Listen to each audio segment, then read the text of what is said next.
GP here from CBD Hemp Library, and today just want to talk about some mushrooms, man.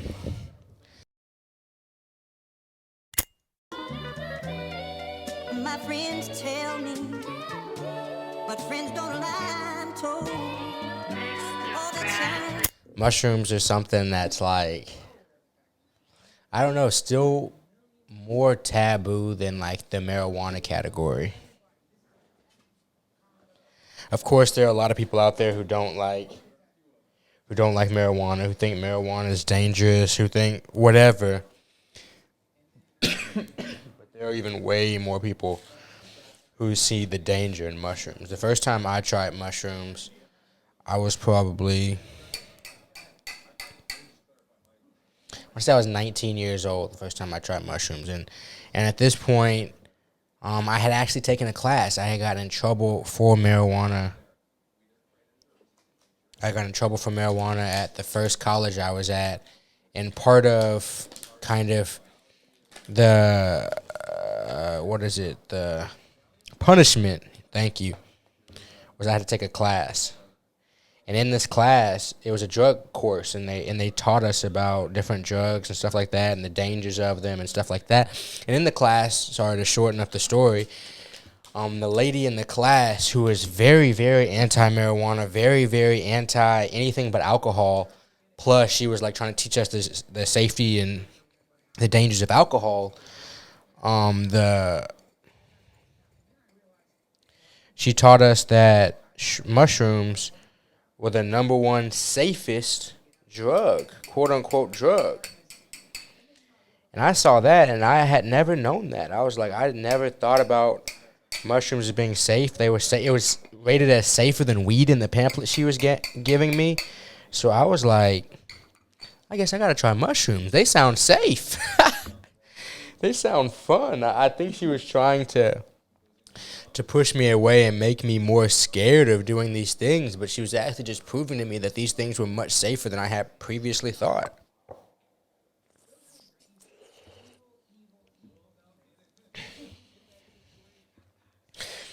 So I tried these mushrooms. And I believe the first time I had mushrooms, yeah, my friend had them. I was in Lubbock, Texas. He brought them out on a napkin after someone had just delivered them. And I was just like, he's like, you want to try them? We may have talked about it earlier in the night. He's like, I think I'm going to get some mushrooms, bro. It's something you want to try. It's something I had been thinking about in the past, but it was something that, it had never been readily available to me. I think I had been offered them one time before, ever. So it wasn't something I had given a lot of thought to. It wasn't like in high school, maybe like alcohol pressures or something like that, to where you're constantly around it and that pressure is always there. This is the second time, and mind you, the time I had been offered them before that had been like well over a year. I had really just kind of gotten into the groove of college when I was first offered them at 18. So it just wasn't comfortable. And that's something I would talk to you guys about psychedelics, is doing them when you're comfortable. Just to, as a kind of go off on a tangent, do the psychedelics when you're comfortable. Don't let anybody ever pressure you into doing psychedelics. I think it's a bad idea. I would never personally pressure anybody into doing them, because what people a lot of times consider a bad trip, in my opinion, is when they go into taking these psychedelics with either a bad state of mind or a negative preconceived notion that leads to nerves. Therefore, they can't really enjoy themselves as like anything else. It's hard to enjoy anything if you go into it with already a negative state of mind about it. So it's almost impossible to enjoy anything. So with that being said, guys, never pressure anybody to take it and never feel pressured. But I took these mushrooms and I was sitting in my friend's house, and what I was doing was I was playing UFC 2. I remember this. And I started playing it like upside down, laying on the couch, and as the mushrooms start to settle in, it's like gravity just increased. It's like everything was weighing me down. I was like, whoa. I had never felt anything like that before. And that first trip, I sat there, I played UFC 2. My friend and his girlfriend, it was one of those situations where if y'all have been with a significant other or seen your friends with a significant other that says one thing but acts like a different type of way, it was that type of situation. Like, yeah, I'm cool with you guys tripping here. But at the end of the day, she was either like jealous or I don't know how else to describe it. Like jealous that he was doing it without her, or she was just upset. She was like, "You guys are acting dumb" or whatever. Like, and if you've ever been on mushrooms, acting dumb is subjective. But to keep that story short, she just started like freaking out. And if you've ever been on shrooms, it's kind of a black and white vibes thing. It's like, these vibes are good. I'm having a good time. This is where I want to be. Or it's, get me the fuck out of here. I don't know where the fuck I am. I don't know who the fuck these people are I'm with. But I don't want to be here anymore.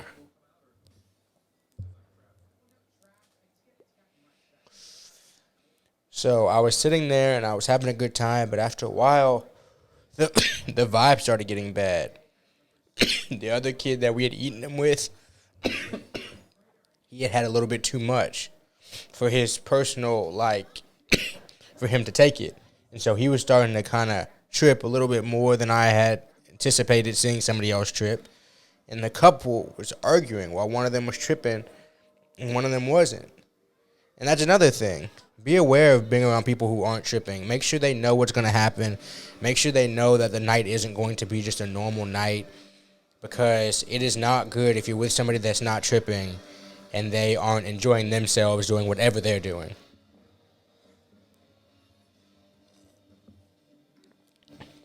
They might walk up to you and be like, what does this look like? Or what does this sound like while you're tripping? Or just a bunch of annoying shit. So that is rule number one, is choose who you trip with wisely. Or trip, I can't say trip alone. Definitely not your first time, but after a while, if you've done it a few times, it might be something you'd like to do alone. So to get back to the story, his girlfriend, my friend's girlfriend, she cooked us burgers.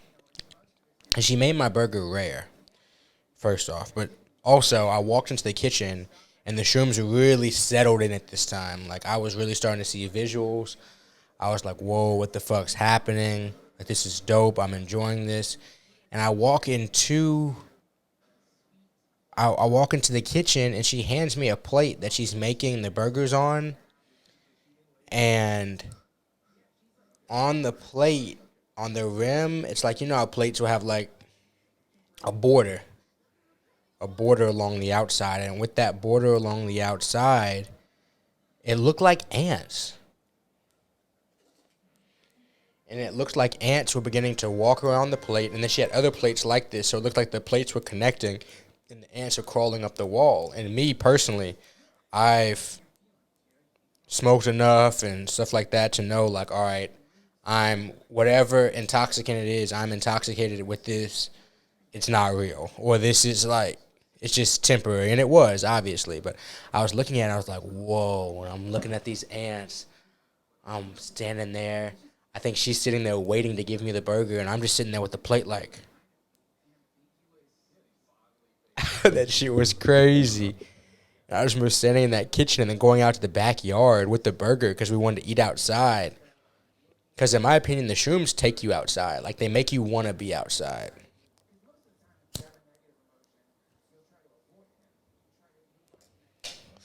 Like, every time I take shrooms, I want to go outside.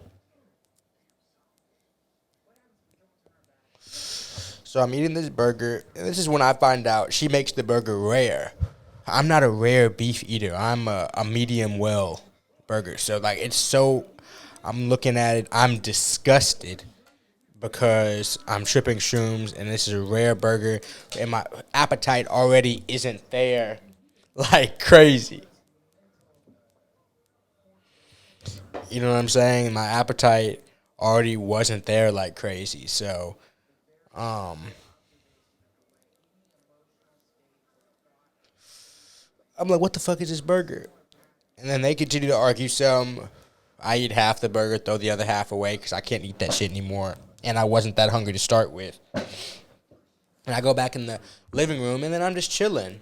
You know, we're cooling. There's nothing really going on. I'm playing a little bit of video games, and I'm playing solo, like versus the computer and shit.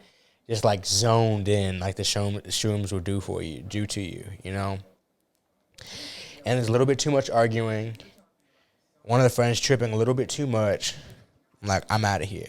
I want to go home. I'm tired of being here. This is not the vibe I want to be feeling right now. Let me get in my car and drive.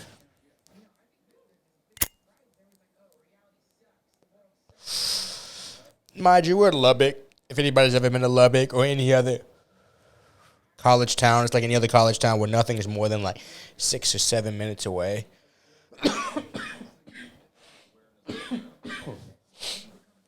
And so I'm driving home. I pull out, and it feels like normal, to be honest. At this point, really, I feel like I've come down. And I'm probably like 4 minutes in, and this is a rule I also go by.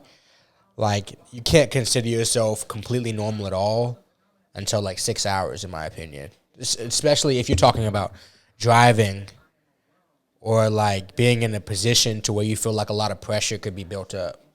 Or like a pressure like driving or being in public or being around family or something like that. I wouldn't like plan for that stuff till like 6 hours after you've eaten it just to be like clear from it, you know? And so I'm like 4 hours in and I'm driving home and I'm in my expedition and the lanes get kind of wide and in. Like this is something I can't advise. If I tell y'all like stories about me tripping, these aren't things that I advise. These are more just things that I experience. So I'm driving home, this like a 6-minute drive. If you're in Lubbock, this is from like 32nd Street to like 19th Street. Yeah, like 10 streets, 12 streets over. So I'm riding down the street. The lanes seem a little bit weird. The Lubbock roads are super, super dark, and if you trip shrooms, like the shadows are where like the weird shit lies. If you ever tripping shrooms, especially at night. And so, but I make it back to my dorm fine. That's not any type of climax in the story. I just drive home, and I'm a little bit sketched. I'm a little bit paranoid. I'm a little bit whatever, but I get home because I'm tripping.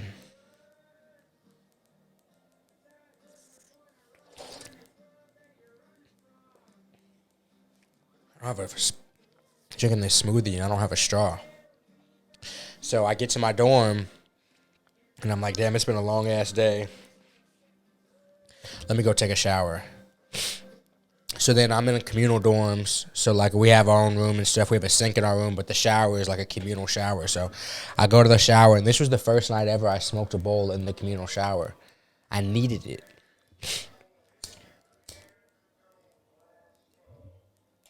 When you're tripping shrooms, the need for weed is different. You know what I mean? You're like, nah, my brain's racing. I'm like, if you smoke weed. Like, some people don't smoke weed. I'm sure some people will smoke their Juul, or I shouldn't do that. Will smoke their Juul. Will smoke, like, cigarettes, smoke cigars, whatever. They hookah while they trip. But as a weed smoker, like, I needed some weed. So, and I didn't feel like going back outside because it was, like, scary out there. Like, I was still tripping. I realized once I got home, I was still tripping. And I'm kind of just like, whoa, what's going on? But going outside isn't an option. Like I said before, things are black and white. Like, this is what you feel like doing, and this is what you're going to do, you know? So at that moment, I'm going to smoke this bowl in here. So then I go into the bathroom, and then I smoke the bowl, take like a couple hits because I'm super paranoid because the RA's room's like right around the corner. Smoke a couple hits out of like a little one-hitter type bowl I had. And then I stash that back in my room, and then I go back to actually take a shower. And once I take the shower, I get stuck.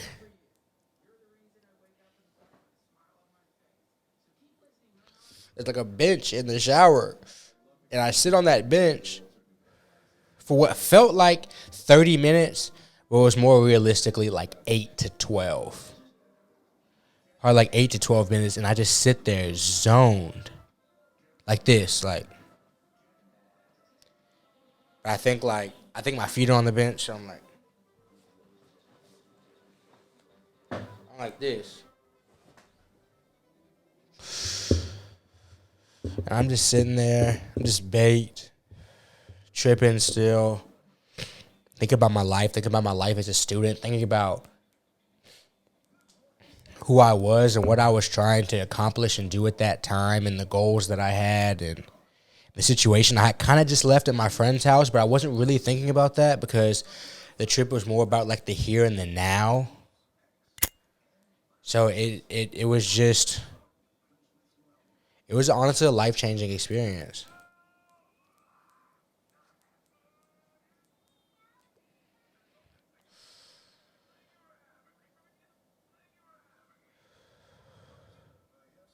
It was a life-changing experience. That's when I realized, like, the mushrooms can kind of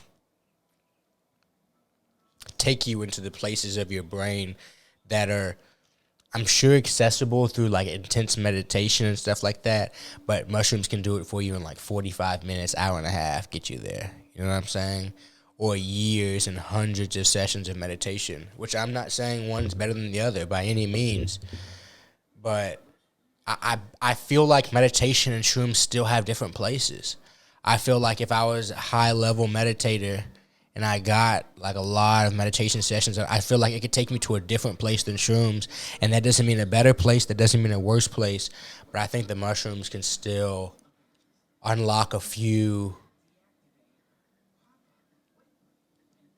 vaults in your head that other things can't get. And I'm sure acid can do it a couple other vaults, and I'm sure some other psychedelics can get to these other vaults. Like the brain is such a deep tunnel, you know, that I feel like some of these things unlock certain things, and certain things need to be unlocked for certain people, and certain things probably don't need to be unlocked for certain people. But I'm a locksmith. So I was probably in that shower, probably like an hour, which for me, honestly, isn't like crazy to be like in the shower or chilling on the shower for like an hour. I'm constantly in there, like sending DMs or like getting business done, just chilling outside the shower, just having that time alone. But at this point, I was kind of just zoning, just thinking about these things, thinking about who I was, what I am, like why I'm there, what's going on. And these thoughts really transformed how I would kind of like begin to think.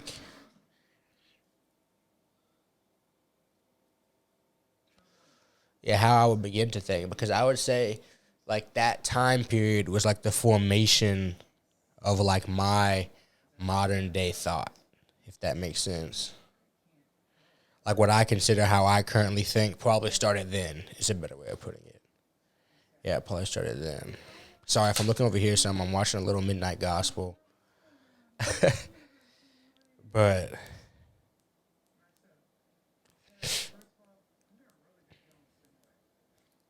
yeah, the mushrooms were. This is me at 25 years old telling you the story 6 years later as vivid. Like, I can't tell you too many stories from 6 years ago. Definitely not that vividly. But I can tell you vividly the story of that night. That's how, like, transformative some of that stuff felt, and some of those thought patterns and some of those ideas that started developing in my head after that, from that, you know?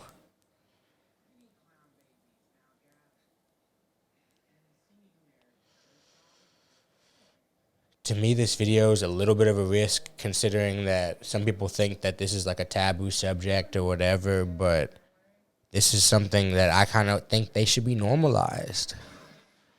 And some people might think I'm crazy.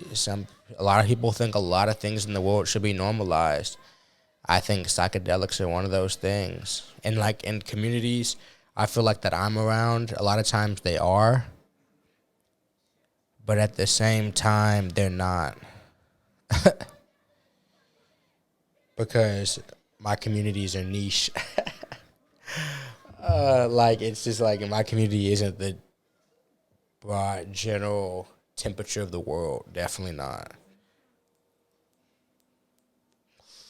Definitely much more of a radical train of thought. So I don't know, but this video is kind of just more about me feeling that it's something that should be normalized. I could probably do double digit stories on trips of like vivid memories. If I really sat down and thought about each one, I could probably dive that deep into each one. Yeah, I could probably dive into each one for real. But yeah.